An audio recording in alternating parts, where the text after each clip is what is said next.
So thank you everyone for joining today's CBER Best seminar call. So we're going to be hearing about statistical methods for improving post-licensure vaccine safety surveillance. So just a reminder before we get to the call, please make sure that your Zoom is muted to reduce any background noise. And also just a reminder that this webinar will be recorded. Also, there will be time for a Q&A after the talk.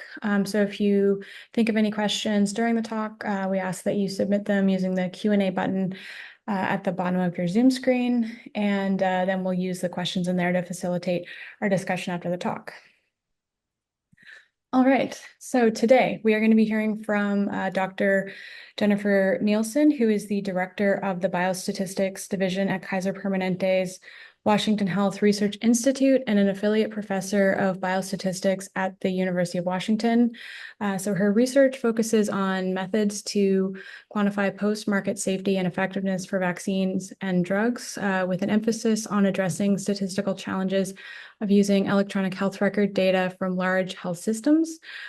Since 2009, she has provided strategic direction for the FDA's Sentinel network that facilitates rapid safety surveillance for FDA-regulated medical products. And over the past 2 decades, she has also led statistical advancements for the CDC's sponsored Vaccine Safety Datalink project, which is a national collaboration that has monitored vaccine safety since the 1990s. More recently, she was an invited member of the CDC's Advisory Committee on Immunization Practices for the COVID-19 Vaccine Safety Technical Working Group, which was comprised of medical and public health experts who informed recommendations on the use of COVID-19 vaccines. And she has also served as an associate editor for the journal Vaccines since 2008. And her 2013 paper that adapted groups' sequential monitoring methods to a real-world observational safety data, a vaccine safety data setting was one of the American Journal of Epidemiology's articles of the year. So with that, I welcome Dr. Jennifer Nielsen. Thank you. Thanks, Maura, for that really nice introduction. And thanks, everybody, for the opportunity to join you today. Go ahead and advance the slides, if you will. Yeah, let me just pull up the PDF. 1 second. Sure. No worries.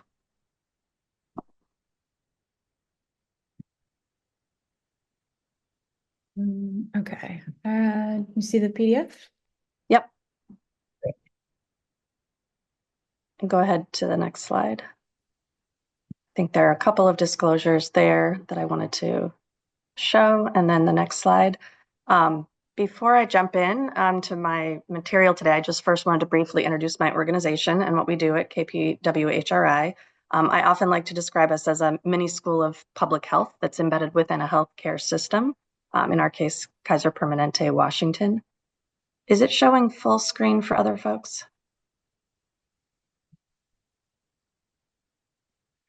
Is there a way to make a PDF full screen? Maybe not.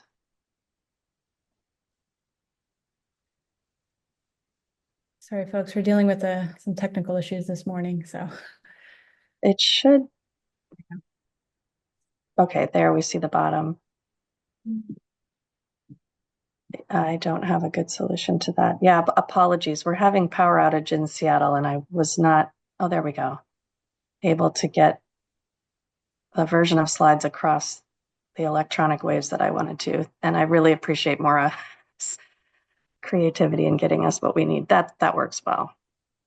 Okay, so let me go back. So we are a health, sort of like a mini school of public health embedded within a healthcare system instead of universities. So I'm at KP Washington as my home institution. We were formerly Group Health Research Institute. So some of you may know us by that name, but have been a part of Kaiser since 2015. And through the transition, we've remained an academic group of about 85 scientists, and we do primarily public health, public interest research. And most around 80% of our funding comes from external federal grants and contracts across various public health domains. And as I mentioned, my home institution is Kaiser Washington, which is a healthcare organization in Washington State, which is and one of Kaiser's 8 regions in the U.S. Next slide. This is our biostatistics division. We have 10 faculty investigators, all with affiliate roles at the University of Washington, along with 10 supporting biostatisticians. And together we conduct methods research that's inspired by our collaborative teams who are trying to improve the quality of public health evidence and decisions that can be made when using rich clinical complex data like we have at KP. So although we're relatively small, we're the proud home to several ASA fellows and emerging leader award winners. And I have the honor to direct a really great group. Next slide. So using KP resources, we work across a wide variety of statistical and clinical areas. Next slide. And I also like to emphasize the impact of students in our work, in this case from the University of Washington. So this slide shows all the students and alums that I've had the good fortune to work with, and this is just in the vaccine safety space. My own pictures on this slide because I started my career at Group Health Research Institute as a research assistant in 1994. So I've now dated myself. Next slide. So today I'm going to, the aims that I'll share is around work that's designed to fill a gap between traditional safety systems that conduct hypothesis generation on the left side here and confirmatory analyses on the right. A really important source of hypothesis generation is data mining of passive spontaneous reports, which can get us results quickly, but it's often untargeted in its surveillance and it involves relatively lower quality data. At the other end of the spectrum are phase 4 studies, either trials or rigorous epidemiologic cohort studies that attempt to establish causality using higher quality data, a focused hypothesis. But these studies don't generally produce results as quickly as might be needed, especially during a pandemic. And so my work is designed to fall in the middle here, where big investments have been made, as I think most people on the phone likely know, over the past 15 years to facilitate active surveillance in large networks that's both rapid and able to assess priority outcomes with sufficient quality. Sort of the Goldilocks in the middle, the just right, but really designed to complement really strong existing traditional systems as well. Next slide. So more specifically, as an overview here, the problem I'm going to talk about today is how we can rapidly and accurately identify safety concerns after a new vaccine is licensed.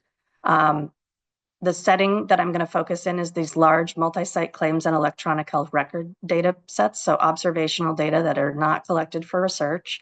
And I'll also discuss several statistical challenges, including misclassification of safety outcomes when they're defined using ICD codes from such sources, as well as challenges in adapting sequential methods, which come primarily from the trial literature to this context. Next slide.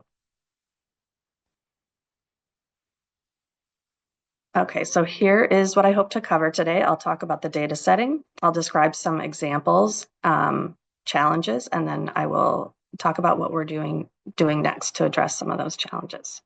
Next slide. So I wanted to start with a little big healthcare data 101 for those who may be less familiar with data settings like this, but probably not a surprise. So basically by big healthcare data, I mean that collected by public or private organizations during the course of the delivery of routine healthcare. So it's also called administrative data, clinical or electronic healthcare data. And it gets generated when people come seek healthcare in our systems, either in an outpatient, inpatient, or pharmacy, or really any setting where you might create an electronic claim that exists for reimbursement, or the clinician or other healthcare care provider is putting information in a patient's electronic healthcare record. So it includes lots of different things, just diagnoses codes, procedure codes, pharmacy dispensings, and also things like unstructured clinical notes and text. Next slide. Not a surprise to this group, these secondary data sources can and are increasingly being used and repurposed for research. And so with the right multi-site infrastructure investments, doing this can yield very nice real-world pictures of health and healthcare for large cohorts. It's not a new idea. We've been doing this within what used to be called the HMO Research Network, now the Healthcare Systems Research Network. So it's not a new idea, but it's been expanding, which has really been great because we do need efficient and cost-effective ways to fill gaps that are left by randomized trials and more traditional observational studies. But it's really important when doing so to be very keenly aware of the data you're using and its limitations. And so proceeding with caution is really key. Next slide.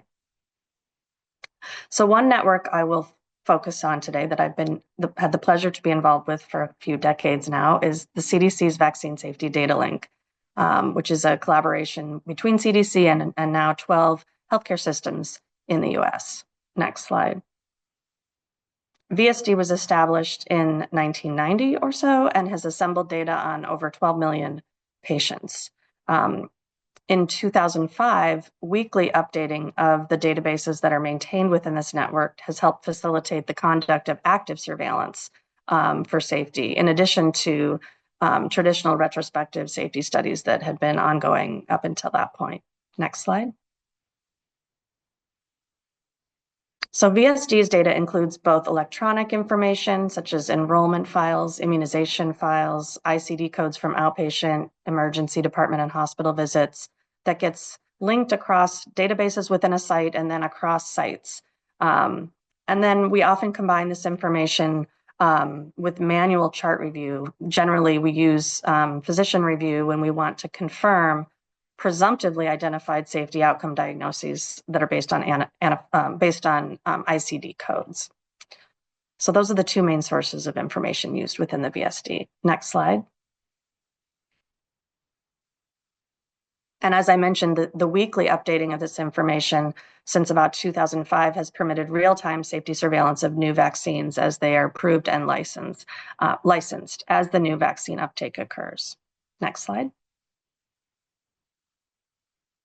A second important network, which is obviously very familiar to this group that I've been involved with, is FDA's Sentinel initiative, which, as you know, expanded on the model like the VSD used and is designed to conduct surveillance and examine safety across all medical products, not just vaccines, as well as within a much larger population, primarily using claims data. Next slide. So here's the likely familiar timeline that shows Sentinel's launch in 2008, which was in response to a 2007 act of Congress. And in the first 8 years or so, there was building of data and methods infrastructure, leading up to 2016, when FDA was able to fully integrate Sentinel's system into their routine operational and regulatory practices in-house. Next slide. So it's really an impressive collaboration between many academic and healthcare partners, and including many of you likely on the phone. Next slide. So here's a quick reminder of how Sentinel works, at least in the drug safety surveillance space in particular. So this is a pictorial of the Sentinel distributed data environment, in which FDA starts by making a request, and then partners will retrieve those requests through the coordinating center in the form of a program, typically, that gets reviewed and run locally behind each data partner's firewall. The results are then reviewed and aggregated, de-identified data, primarily that are privacy protecting findings, are returned to the FDA. Next slide. Again, via the coordinating center. So this process, which combines Sentinel's common data model, the distributed database that I just mentioned, as well as some automated analytic tools, has become to be known as ARIA, or the Active Risk Identification and Analysis System. Next slide. So now that we have Sentinel available to us, before requiring a full-blown post-market requirement study by a sponsor, FDA will first ask, is Sentinel's ARIA analyses sufficient? And the answer will be yes, when one, data are of acceptable quality for identifying the safety outcome, the exposure groups, and necessary confounders of interest to study that question. And two, if the methods to assess that outcome exposure association have satisfactory precision. And so if so, analyses will be carried out to address that safety concern to the extent that it can within Sentinel, which can be a much faster and less costly methodology than a sponsor-led post-market study. Next slide. Okay, so next I want to get a little more concrete by walking through a few examples, and I'll focus on a couple examples from the Vaccine Safety Datalink network. Next slide. So as I mentioned, since about 2005, VSD has done rapid surveillance for most new vaccines as they are licensed. And we've had the opportunity to lead two of those studies at KP Washington. One is the Penticil combination vaccine for kids, and more recently, Shingrix, the herpes zoster vaccine for adults 50 and over. Next slide. And I do want to mention many of these studies have routinely led to national guidance changes Next or project. updates. You're happy where you are? Okay. Yeah. Sorry about that, Jennifer. No worries. Thanks, Maura. Many of the studies, the rapid surveillance studies done for new vaccines have led to national guidance change or updates in how vaccines are recommended to be used in practice. And these are just two examples. Next slide. So the first example I'll discuss is vaccine surveillance for Penticil. Next slide.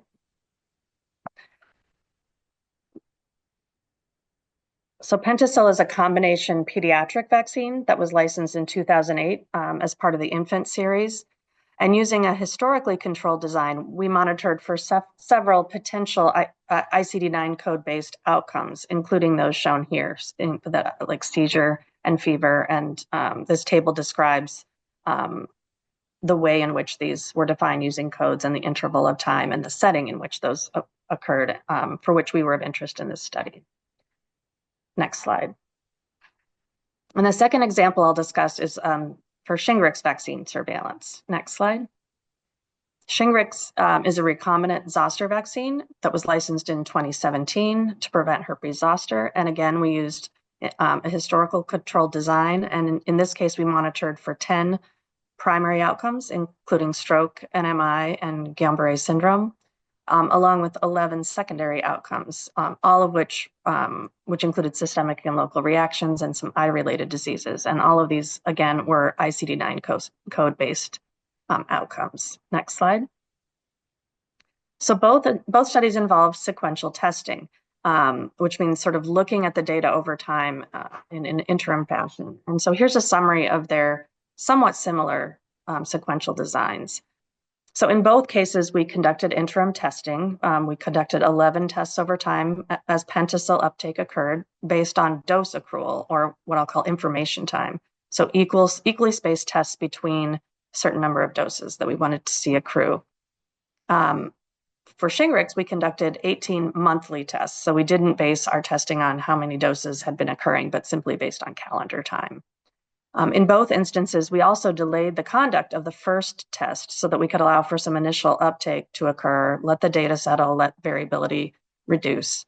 And in both cases, we targeted the relative risk as our quantity of interest, conducted testing for that relative risk using a likelihood ratio test, and we used a constant or POCOC threshold to determine whether or not we were identifying an elevated risk that was large enough to warrant a potential signal. Next slide. So here's a summary of the key results. For Penticil, we followed the cohort from 2008 to 2010 until about 73,000 doses were received, and found no increases in risks that were associated with Penticil vaccine. For Shingrix, after closer to 650,000 doses that were monitored between 2018 and 2019, we also found no sustained increase in risk detected for our outcomes of interest, but we did identify some potential safety signals along the way. One for Guillain-Barré syndrome at the second test after 3 events had occurred among Shingrix recipients, and one for Bell's palsy at the 5th test. Next slide. And so here's a visual representation of the sequential results for Penticil and fever, for example. And so this slide shows the trajectory of the relative risk over time. You can see a lot of variability in the initial period as doses are accruing. The horizontal dashes are the statistical thresholds for signaling at each of the 11 time points. So you can see those interim tests started about midway through and continued intermittently until the end of the study. And you can see the observed trajectory, the line, the relative risk stayed beneath, just barely beneath that threshold throughout. So we ended up with a relative risk estimate just barely above 1.09, and a p-value that was just barely not significant. Next slide. So similarly for Shingrix vaccine, here are the relative risks over time for GBS on the top and Bell's palsy on the bottom. These were the outcomes for which we observed preliminary signals in our sequential testing after 3 events. So the larger dot where the top of the spike is of the trajectory for GBS, and perhaps less obvious or less visible is the signal for GBS that occurred at the 5th look, the larger gray square, where that was the maximum value reached for the trajectory of the relative risk there. But as you can see also, both estimates attenuated over time with relative risk closer to 1, and in fact just below 1 for Bell's palsy in the end of the study. Next slide. So for GBS, it was important at the time of the signal and throughout the study actually that further follow-up be conducted so we could better understand the validity of this finding. At the end of the study, we had 11 total potential cases, 6 following Shingrix and 5 following our historical comparators who received Zostavax. And we conducted medical record review by physicians who confirmed 3 of the 6 cases for Shingrix to be confirmed, and 2 of the 5 cases after recipients received Zostavax to be confirmed by chart review. So this yielded a revised relative risk estimate. You can see below of 1.56. And then later, because events were so rare and obviously our confidence intervals, as you can see, are quite wide, we continued to follow past the initial protocol. And so later, just last year in 2013, after over 3.5 million doses of Shingrix had been received within the network, further chart review was done, and the relative risk was re-estimated again. So not too different, a relative risk of 2. But again, you see here the confidence intervals still remain quite wide. We just don't have a lot of data to make certain inferences at this point. Next slide. So the initial signal that we found in VSD based on 3 confirmed events sparked some additional study, that some of which may have already been ongoing and led by the FDA in collaboration with CDC. And eventually the combination of all of this work led to an eventual warning about Guillain-Barré syndrome on Shingrix prescribing information. Next slide. Okay, so now I want to switch gears to methods. So although the studies that I just presented might appear straightforward, there are actually many challenges that complicate things. Next slide. There are data-related challenges, design-related challenges, and analysis-related challenges. And this may not be a comprehensive list, but you can see a lot of data-related challenges here at the top, design challenges in the middle, and analysis challenges as we get down to the bottom. And I'll discuss and focus on 3 of them today, the ones in bold: ensuring data quality, identifying an appropriate sequential design, and minimizing the impacts of the uncontrolled research setting that we find ourselves in using data like these. Next slide. So the third on the list, challenge that I wanted to talk about is ensuring data quality, which is really the foundation of whether or not the evidence we can generate using these sources can be trusted. So it's critical, it's non-trivial, and it's just something that we need to be thinking about all the time especially as we get into new areas of safety. So at the FDA, ensuring data quality translates to improving ARIA and improving its sufficiency. Next slide. So this is a slide that shows the ARIA sufficiency assessments that were made in its first 6 years, so from 2016 to 2021. And during that time, there were about 330 concerns that arose, and ARIA was deemed sufficient for about 40%, 133 of them, which is really a big success. But as might not be surprising, when you're using claims only to define data used for those analyses, challenges do persist. And so as you can see also, there were 197 insufficiencies. Those are the gold boxes.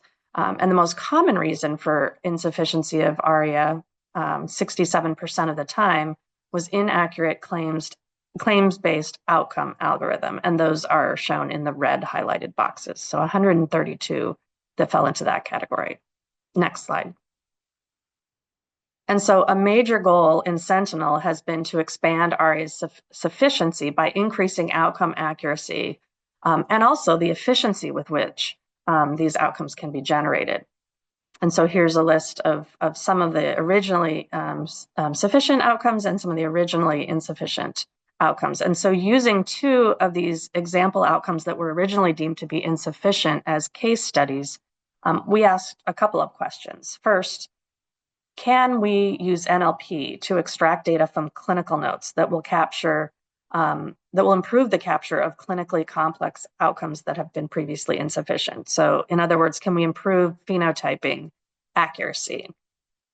Second, can we do so in a way that is scalable? So can we identify scalable development methods to create these algorithms while maintaining this good performance? In other words, can we make them more readily computable? Next slide. So in a recent JAMIA paper, we proposed such an approach. So in particular, we proposed a scalable 5-stage approach to what I'll refer to as computable phenotyping. And the basic premise, as I mentioned, is to more accurately and more rapidly create algorithms to identify safety outcomes by both leveraging richer data beyond claims, like clinical notes data, and using more automated computational methods that can be reusable and scaled in a system like Sentinel. And so a key first step that we determined is that, first of all, we just need to evaluate whether an outcome is fit for purpose for that sort of process. So we first need to ask, is this even a good idea to do? Is the juice going to be worth the squeeze, so to speak, to go after a computable phenotype?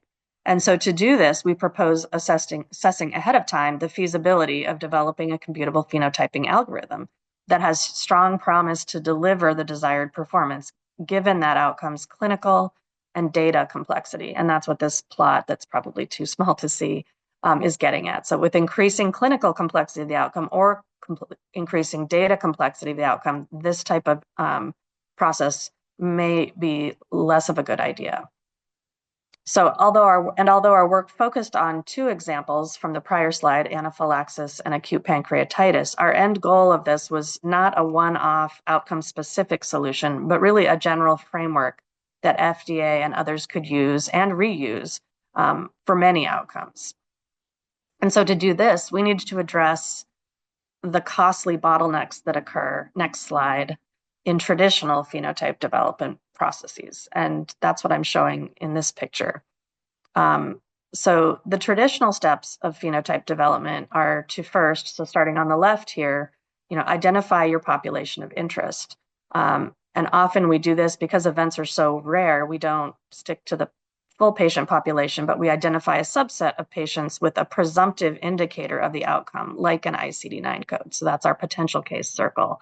And then among this potential case cohort, we start by engineering candidate features from various sorts of data, which might include claims, other data in the HR, data from unstructured data from NLP used to gone after with NLP. And then we select a model, that's the black box sometimes, and use that, assess those case versus non-case model predictions using gold standard training data. And then we iterate back to feature engineering to continue to improve the features and the model and evaluate using training gold standard data. Next slide. And so the main bottlenecks were highlighted in yellow on that slide, and they include in traditional settings, the feature engineering step, which is often a manual process, expert intensive, potentially operator dependent. And the second piece is obviously the creation of gold standard data, which is also a manual process, often traditionally conducted through a physician or healthcare provider conducting record reviews of charts. And so because of the expert intensive nature of these processes, they're also time intensive. Next slide. And just to say a little more about that, this is a cartoon that tries to get at that, showing you the amount of human involvement that may be involved in many traditional feature engineering pipelines when manual procedures are used. So basically, feature engineering is the process of identifying, defining and then operationally defining and then creating variables from structured claims, EHR or unstructured notes that can be used in training models to identify safety outcomes. So traditional feature engineering steps often involve different people, different operators will do procedures that are manual and thus potentially operator dependent. So different informaticists at different sites might do things slightly differently and in different ways, getting different sets of features, defining those features slightly differently. And so as seen here, the various tasks performed by a clinician in combination with that informatics expert in a traditional process are highly expert intensive and thus time consuming. Next slide. Similarly, the second bottleneck in traditional phenotyping is creating gold standard outcome data. Again, this is typically needed both for algorithm training and development, as well as an ultimate evaluation of accuracy in an independent gold standard data set. And as shown here, the standard process is manual chart review and also can be very expert and time intensive. Next slide. So to streamline, we propose to replace the traditional feature engineering step with a more automated algorithm, in particular, an algorithm called phenorm, which was developed by you and colleagues, particularly for chronic conditions, so different from the more typical acute onset events we are interested in safety settings. And phenorm stands for phenotype normalization. And so a normalization means removing the operator dependence. Next slide. So for example, using phenorm at the identify and define step of feature engineering, instead of a clinician and an informaticist applying their personal expert knowledge to manually identify clinical terms that are associated with, say, anaphylaxis, and the defining features, and then defining features in the data that might be good candidate predictors for that feature, an informaticist will simply apply NLP and a standard medical dictionary to, say, 5 publicly available knowledge articles about anaphylaxis, perhaps put out by Mayo Clinic or Medline Plus. And this automated procedure can basically automatically learn what the most common 100 to 300 concepts and terms are in the literature that's used to describe anaphylaxis clinically. Further, on the implementation side, having experts have to figure out how to operationalize terms and concepts with customized variables and features from the claims and EHR and notes is also time consuming. And so phenorm instead focuses only on the clinical notes. It simply applies NLP to each chart and will count up the number of times that each term or a synonym of that term appears. And so what's yielded in the end is one automated feature per automated concept that's identified at the first step. Next slide. So going back to this traditional phenotyping development pipeline and its 2 burdensome steps, the manual feature engineering step and the manual gold standard creation of gold standard data. Next slide.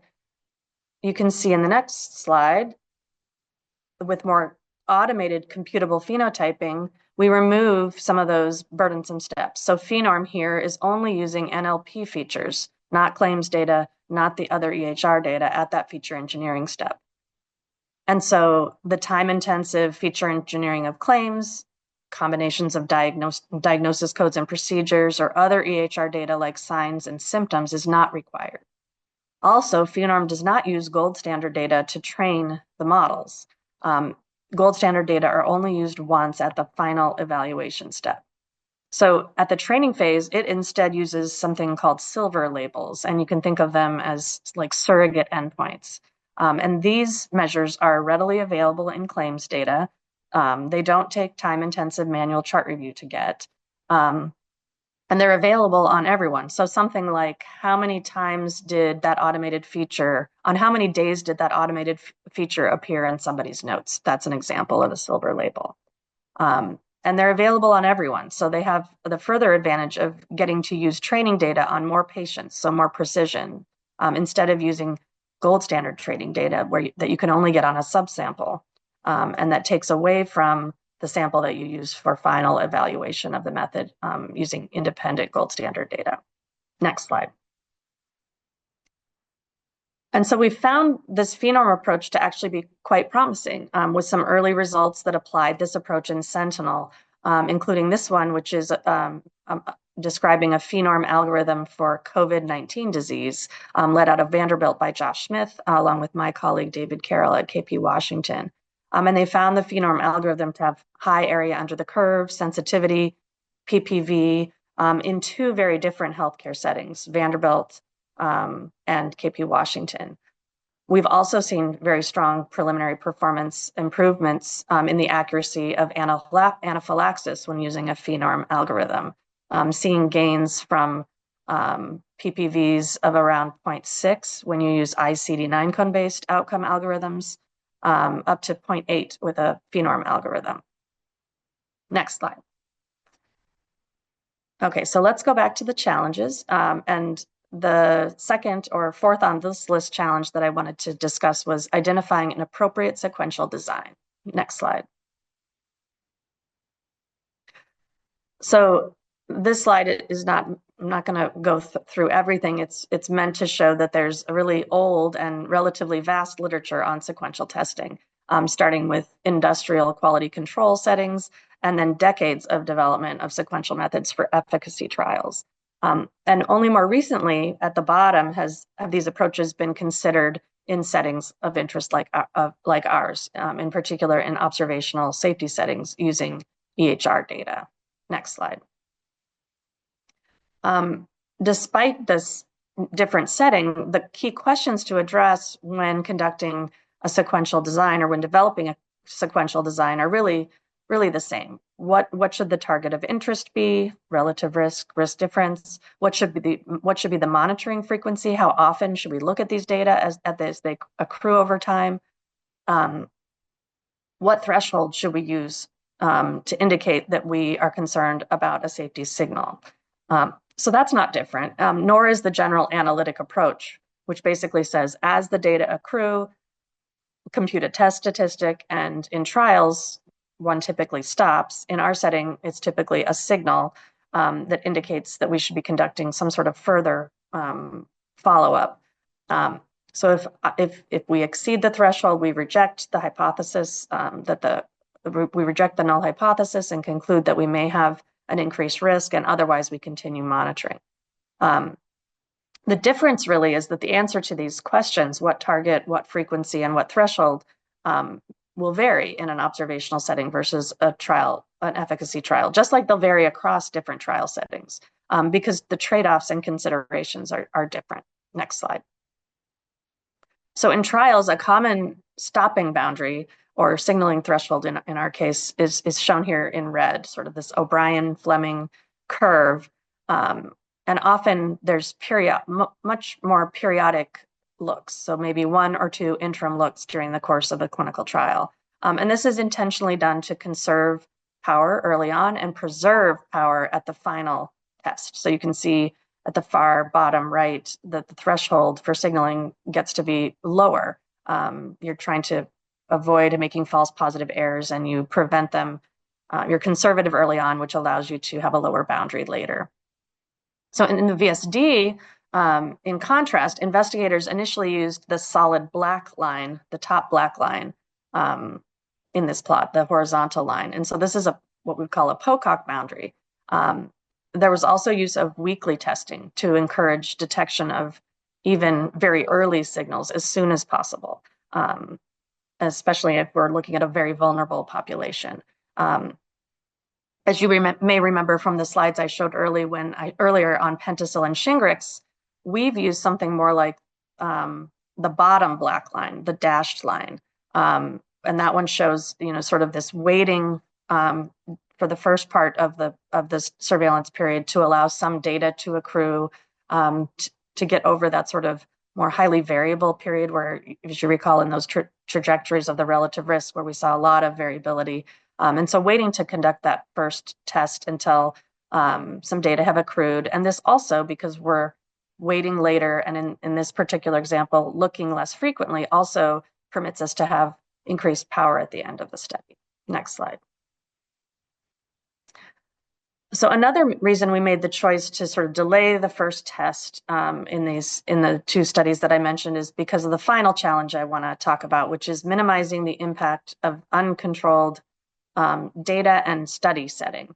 And this uncertainty arises in several ways, starting with an unpredictable rate of vaccine uptake. So as you'll see here, this shows amount of doses received over time in the Penticil study, and you'll see the uptake is not surprisingly slower in the beginning, and that just leads to more instability early on in test statistics and other things. It also makes it more difficult if you don't know how fast a vaccine is going to be taken up in a population. It's harder to say, if you're powering your study to have 80% power to detect a relative risk of 2, and you need 73,000 doses, it's hard to know exactly when you're going to receive this amount of information. And stakeholders want to know, how long is it going to take us to get to a point where we'll have the ability to make some decisions? So that's a challenge to be dealt with. Next slide. Another way this uncontrolled observational setting manifests is with unpredictable cohort composition over time. So here's Penticil example again, and you can see the different lines are different age groups. 2, 4, and 6-month infants are the sort of top mess of lines, and the mostly 12 to 18-month group is that bottom line. So you can see that this oldest age group didn't start receiving Penticil vaccine until halfway through the study period. And things like this can make it where your covariates, your baseline covariates, you don't know how they're going to be distributed in your population over time, can make it obviously trickier to plan for how you're going to adjust for confounders, because you don't know where the data, who you'll be seeing, where there'll be sparsity in age groups, et cetera, or other groups. Next slide.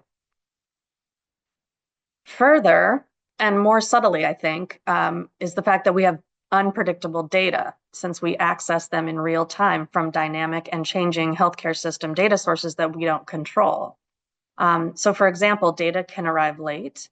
So for example, in Kaiser, we don't own our own hospitals. So if claims come from hospitals outside the healthcare system, they may not be immediately accessible. Perhaps more surprisingly, people can disappear. And this is because the denominators are determined by enrollment files, and enrollment files may not have the same updating frequency as other information that you're using. And so at the time when the enrollment file gets updated, people may have left the system and are removed, and then they're no longer in your analysis at that point. And so it looks like you may have lost people. And so the downstream impact is that your results can vary depending on how you deal with this challenge. And so what we've learned is that we often conduct our analyses in 2 ways to assess sensitivity of our results to these issues. And so here you'll see, and the 2 ways are, so say you're at the 3rd look, you can freeze all the data you have been looking at up to that point in time and only add new data from that point in time forward. That's one choice. Another choice at that 3rd look is to say, I want the latest and greatest data on everyone, so please cumulatively refresh everything we already observed up to that point, along with adding the new data. So those are the 2 approaches. Those are 2 possible approaches one could take. And as you can see below here, for fever, the top bar shows the old plus new approach. The second row shows this cumulative refresh approach.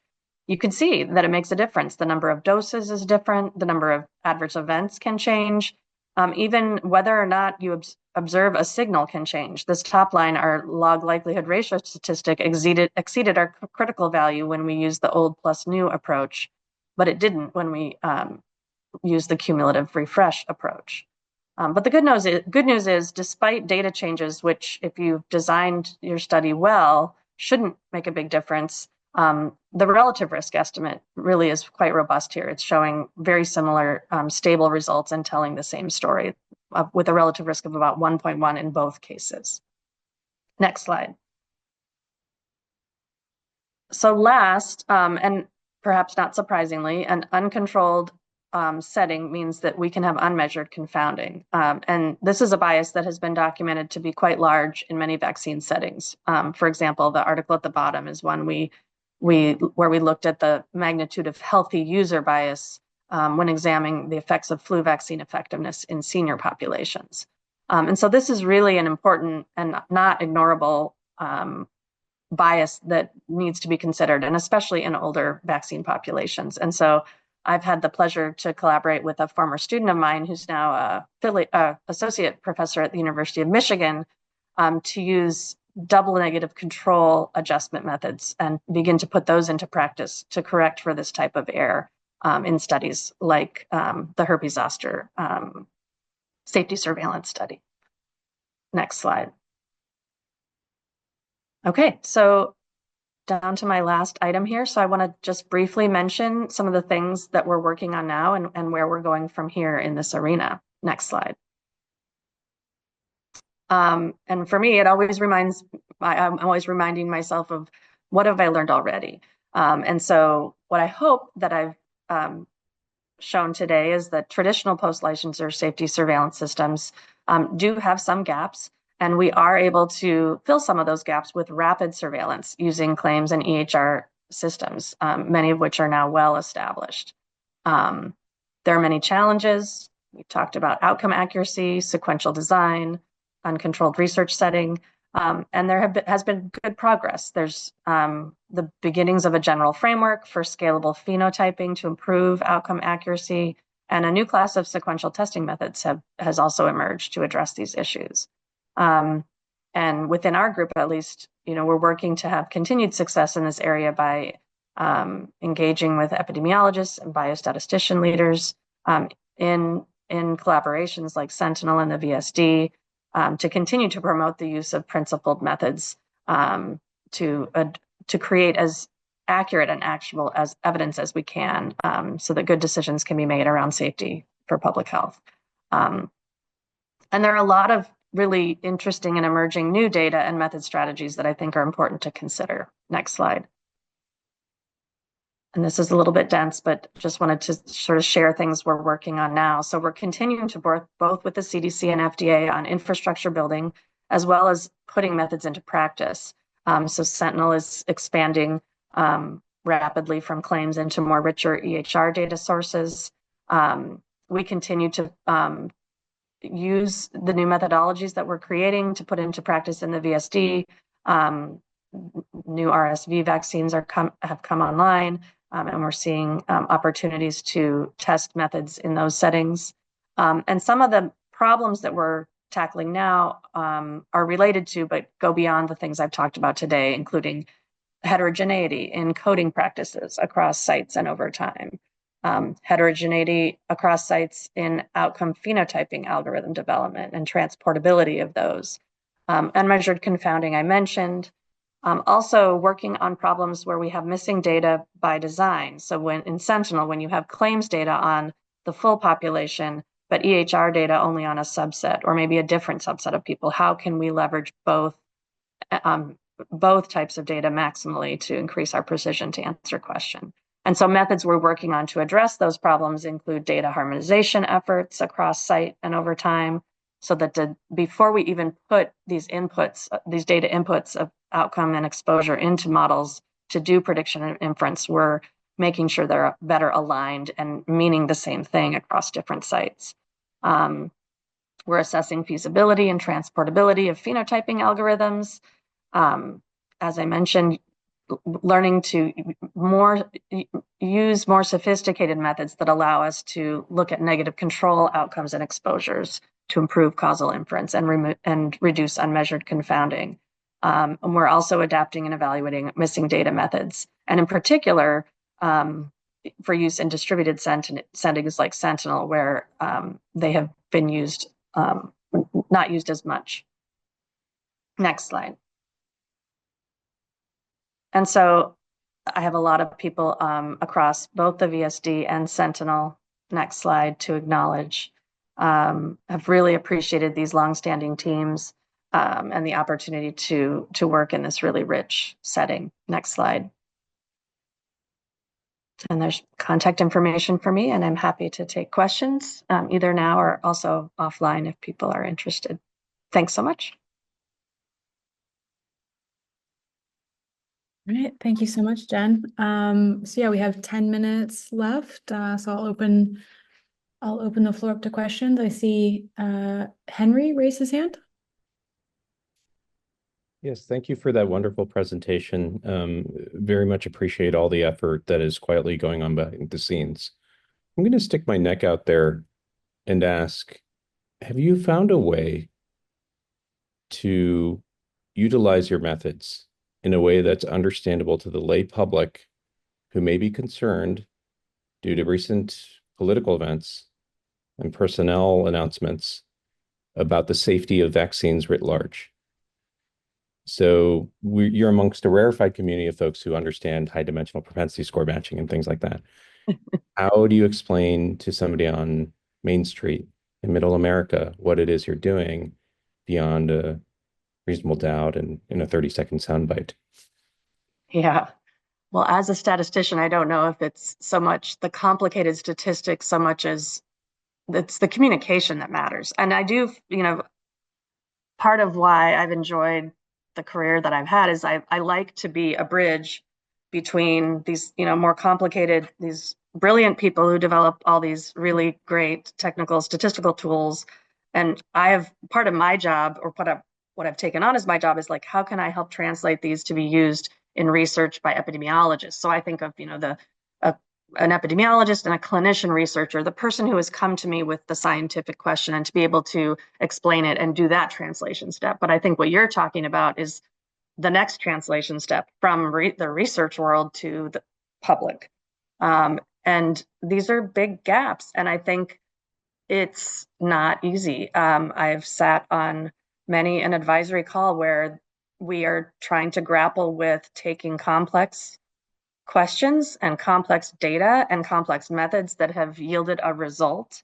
And we need to be able to communicate that well to the public. And I think we can. And I think it in some ways a whole nother area of research to do that well. I don't know that I have all the answers, but I'm confident it can be done. But it takes concerted and proactive effort on that communication end of the spectrum to do so. Thank you. It's a great question. Yeah, thanks, Henry, for that question. Are there any other questions?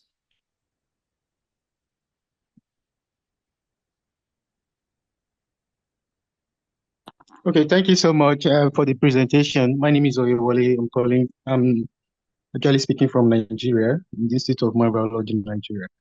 I made the presentation halfway. Apology, I actually have other engagement. So I want to know, because we are currently running similar program here on AEFI, and as well, where AEFI is actually have multiple outcomes. So it's interesting to see how one can use all these statistical algorithm to, define a causality framework rather than depending only on the causality assessment.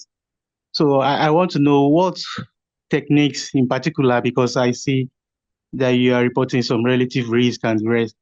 What technique in particular will you suggest that session adopt in order to link all these AEFIs and be able to, perform some statistical algorithm or analysis to be able to link them to those factors that may be the cause? Thank you. Thank you for your question. So I think you're interested in understanding how we can get to causality using data like these. And I think, but correct me if I didn't understand that quite right. Yes, how we can use this data to get that conclusion and be able to link them to causality. Because here we always depend on the causality assessment that is done at the higher level by the physician or the National Expert Committee review meetings. So I'm just thinking, how can we, complement that with some statistical applications like this? So if you can please just speak to that. Thank you. Yeah. So although I mentioned the word causal inference, I think in my talk a couple times, I think getting to causality has much to do with, the level of evidence that you can provide, right? And so there's a spectrum, and obviously to achieve the strongest inference, we would like to have a randomized clinical trial. We can't have a randomized clinical trial every time we have a question. And that's why we need different types of systems to get us different types of information that then come together for a causality assessment, I think. I mean, there's valuable information that comes from our spontaneous reporting systems. It's rough. These are voluntary spontaneous reports, but it can give us helpful information, and we need to have it. The sort of landscape that I talked about today is also data not collected for research purposes. We have learned over time how to use them well, and they always continue to change, and they're always going to continue to have limitations that we need to be understanding. And so that is a piece of interpretation that needs to happen when presenting evidence generated from data that are like this. If we see a quote signal, or we have some concern of an increased risk in a study like the Pentasol study that I mentioned, or the Shingrix study, the next step is not saying we have a causal effect. The next step is doing a better study, a follow-up study. An FDA might follow up on a study that CDC does, or vice versa. Like, I didn't get into this too much, a more sophisticated analysis that gets better confounder data, or, I did talk about the data quality of outcomes, but data quality affects every piece of information that you're inputting into that analysis. And so it is a collection of evidence that we need to create to become more certain and to come more towards being able to say we're making something that is a causal. And then we may never get to the point where we're 100% sure, and we have to make decisions based on the level of evidence that we have, what kind of warning or what kind of information gets shared with the public.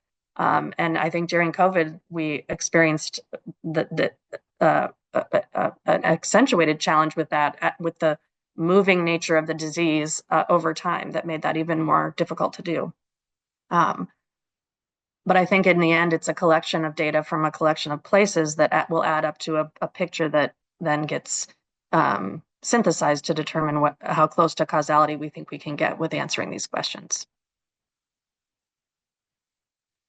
I see we have. Okay. Yeah, thank you. Yep. All right. So we have a couple questions in the chat, and I see George also raised his hand. So I'm going to start with the questions in the chat.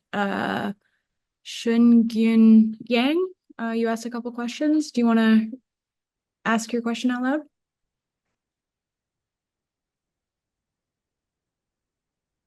Yes.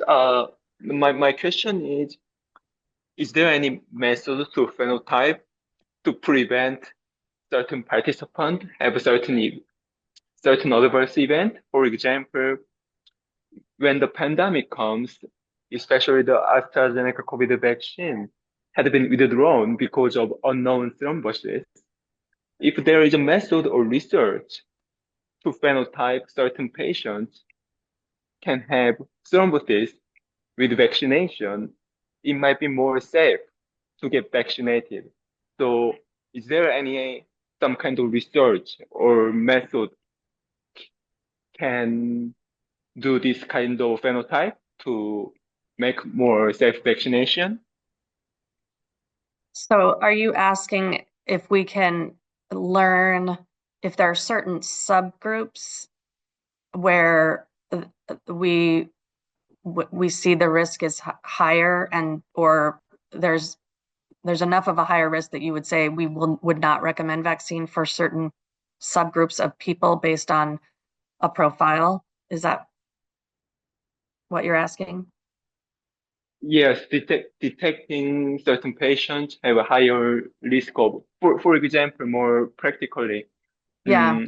in warfarin, the BCAR genes can be detected before dosing the warfarin, and because it affects the metabolite of the warfarin, that Yeah, kind of thing, more precision medicine. I see. Yeah. I think it's a challenge. It's a worthy challenge. You know, for vaccines, fortunately, adverse events are quite rare. And so when you start looking in subgroups of people with certain types of, people that look like this or people that look like that, you're slicing and dicing even smaller. So it is difficult and challenging to do because you often don't get enough information in those smaller subgroups. I mean, you saw what we had 73,000 doses we had 650,000 doses of Shingrix, and we had three cases of, I may not be remembering the numbers right. With really rare events, subgroup analyses get small, or being able to understand what's happening in certain people defined by a subgroup. And so I think that's where, borrowing information across groups, I mean, is one way to think about it. I guess if you think of flu vaccine is given year after year after year, and we can learn the experience of, say, people who are immunosuppressed or people who have a certain type of condition, but it will be difficult to learn because those subgroups are small and because events are so rare. But I do think, we should be thinking creatively about how we can do that as data accumulate for longer periods of time on cohorts and we have more information.